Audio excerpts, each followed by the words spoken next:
जय जोहर का नारा है, अरे जय जोहर का नारा है। बहुत बहुत धन्यवाद। आज इस अलसीगढ़ में आदिवासी परिवार द्वारा 16 साल बाद आदिवासी अधिकारों के लिए आदिवासी परिवार द्वारा आप सभी को न्योता आह्वान दिया गया, तो आप सभी इस आदिवासी अधिकार दिवस के उपलक्ष्य में पधारे। हमारे समाज के मुख्य गमेती, मेट, कोटवाल कर्मचारीगण एवं रिटायर्ड कर्मचारीगण, बाढ़पंचगण, सरपंचगण, जनप्रतिनिधिगण एवं हमारे आदिवासी परिवार की थीम रखने वाले हमारे बीच में हमारे बड़े भाई, इस समाज को, पूरे प्रदेश को, पूरे आदिवासी बाहुल्य क्षेत्र में, पूरे भारत में उनकी आवाज को बुलंद करने वाले हमारे बीच में कांति दादा को भी जोहार, और आप सभी पधारे में तहे दिल से आपका जोहार, अभिनंदन करता हूं सुधा खराड़ी की तरफ। हमें आज पता लग रहा है साथियों कि हमारे अधिकारों की बात करनी चाहिए, लेकिन हमारे यहाँ के बुद्धिजीवियों ने 14 सितंबर 2007 को जब संयुक्त राष्ट्र संघ में 144 देशों की सहमति के उपरांत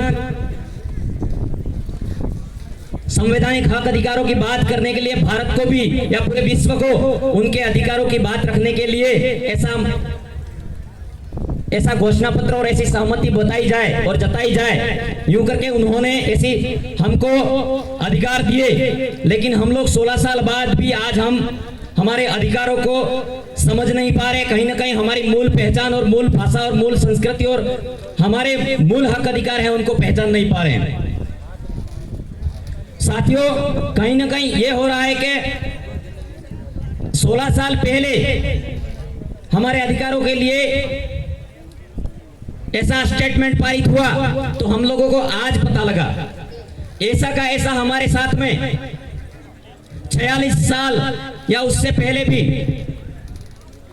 वर्षों से, सदियों से चलता आ रहा है। मैं आपको हमारे भारत के प्रथम प्रधानमंत्री पंडित जवाहरलाल नेहरू, उसके बाद में गुलजारीलाल नंदा बनते हैं, लाल बहादुर शास्त्री बनते हैं, उसके बाद और गुलजारीलाल नंदा बनते हैं, उसके बाद इंदिरा गांधी, उसके बाद में जो 1977 में जो एक हमारे प्रधानमंत्री गुजरात के बनते हैं मोरारजी देसाई। हमारे संविधान में आर्टिकल 12 से 35 तक हमारे संविधान में हक अधिकारों का उल्लेख है, लेकिन हमारे संविधान में जो हम आज ठोकरें खा रहे हैं, कहीं ना कहीं हमारे मूल अधिकार को, जो 7 अधिकार थे, किसने खत्म किए? यहां बात किसी भी व्यक्ति ने लोकसभा, विधानसभा, राज्यसभा में ये प्रस्ताव ले जाकर नहीं रखा कि 1977 में किस व्यक्ति ने हमारे अधिकार को खत्म किया। हमारे पुरखों ने 12वीं शताब्दी, 15वीं शताब्दी में लड़ झगड़ करके हमारे इस जल, जंगल, जमीन के मालिकाना हक दिलवाया था। लेकिन उसके बाद में जब 1977 में पता लगा इन लोगों को कि इन लोगों की जमीन है वो इनका असली सोना है, ये लोग इनका हक जताएंगे, तो हम लोग कहां जाएंगे? तो उसके बाद में मोरारजी देसाई प्रधानमंत्री थे। उस समय मोरारजी देसाई ने जो हमारा संपत्ति का अधिकार था, आपका जमीन का अधिकार था, यानी कि आपके जमीन के अंदर सोना निकले तो आपका है, आपके जमीन के अंदर रेती निकले तो वो आपकी है, आपके अंदर पत्थर निकले तो वो आपका है। हमको आज पता लगा हमारा अधिकार ही नहीं। अब सरकार मनचा काम करती है, लेकिन हम लोग बोलते नहीं है। उस टाइम स्टेटमेंट में ये बात सामने आई कि जमीन ले सकता है, मतलब सरकार ले सकती है। हमारे पुरखों ने जो स्टेटमेंट रखे थे, ब्रिटिश सरकार ने जब ब्रिटेन में हक अधिकार दिए थे, उस टाइम ऐसा नहीं दिया था। यहाँ तो केंद्र सरकार, राज्य सरकार, कोई भी सरकार नहीं ले सकती है, और गैर आदिवासी तो ले ही नहीं सकता है। आदिवासी की मूल मालिकाना हक आदिवासियों का है। लेकिन जब 1977 में संपत्ति के अधिकार को नष्ट किया, उसमें ये लिखा गया उन लोगों ने कि हम लोग विकास के नाम पर आपकी जमीन को लेंगे।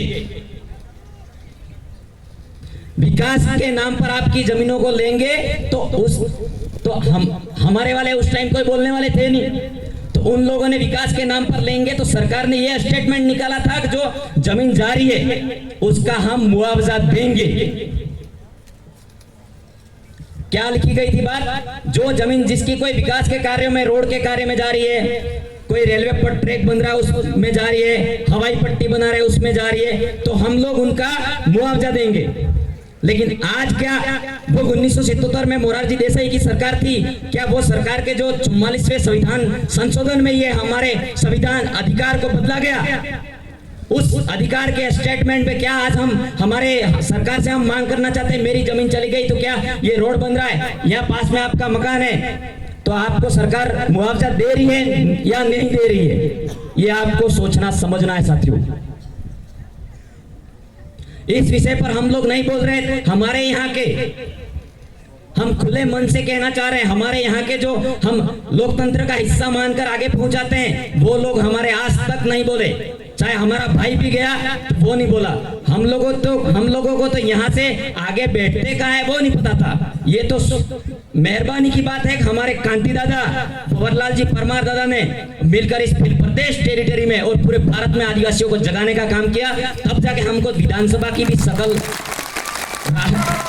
राजकुमार जी भाई बोले तब दिखी है। मैं ऐसा मान सकता हूँ कि विधानसभा में घणी बाजू બે आदमी थी हमें मैं नहीं पता तो मास्टरों પણ એમાં જોયું તો કે વિધાનસભા એવું કહેવાય એમ, પણ कुर्सियों पे कैसे बैठते हैं, उनकी बात कैसे रखते हैं, इन कांति दादा और भंवरलाल परमार दादा की वजह से आज विधानसभा की हमको शक्ल देखने मिल रही है और आदमी खड़ा होकर वहां पुरजोर तरीके से बात करता है। और मैं इस मंच के माध्यम से ये कहना चाहता हूं, हम लोग पार्टी सर्वोपरि नहीं मानते, हमारा समाज, आदिवासी समुदाय, आदिवासी परिवार सर्वोपरि मानते हैं।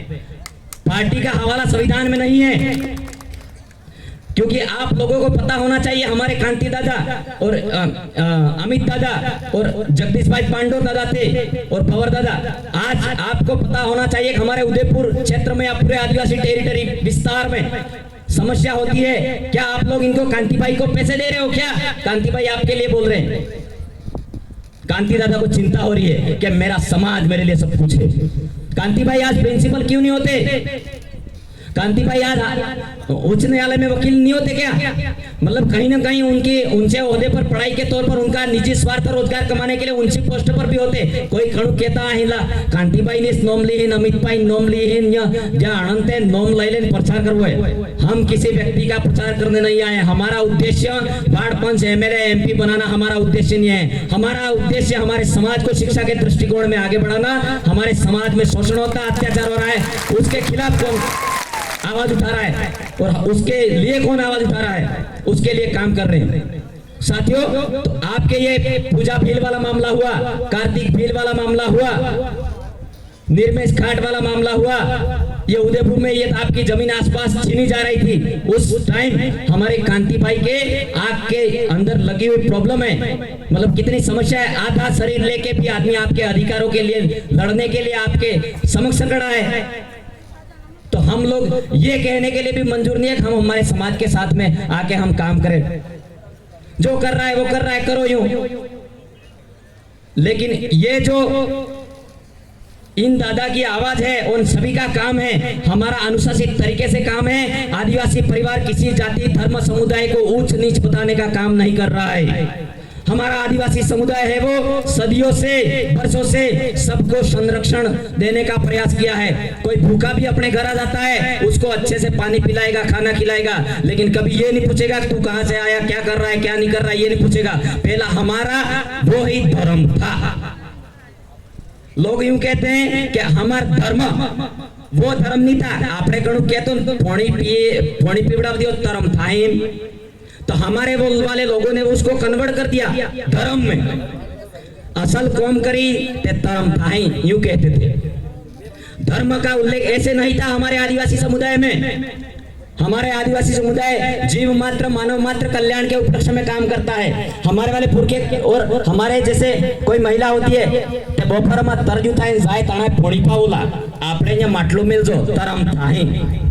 वो धर्म धर्म धाइम, वो धर्म था, वो काम को अपना सर्वोपरि मानते थे। यानी कि हमारा आदिवासी समुदाय है वो प्राकृतिक जीवन, नैसर्गिक जीवन शैली को पूछता आया है, काम को प्राथमिकता मानता है। तो इन दादाओं का और सबका ये काम कर रहे हैं, तो आपको एक करने का काम कर रहे हैं साथियों। कंधे से कंधा मिलाकर आप आदिवासी परिवार की विचारधारा के साथ में जुड़ जाइए। ये लोग अंधविश्वास के खात्मे करके आपके शिक्षा के बारे में ये चिंता कर रहे हैं, आपके स्वास्थ्य के बारे में चिंता करते हैं, आपके जमीन के बारे में चिंता करते हैं, आपके जो पेट के अंदर बच्चे पल रहे हैं, हमारे भी और सबके जो नियाय हैं, आए हैं, उन सभी के लिए काम कर रहे हैं, किसी अकेले का काम नहीं कर रहे हैं साथियों। ये बात हमें यहाँ से प्रण लेके जानी है साथियों।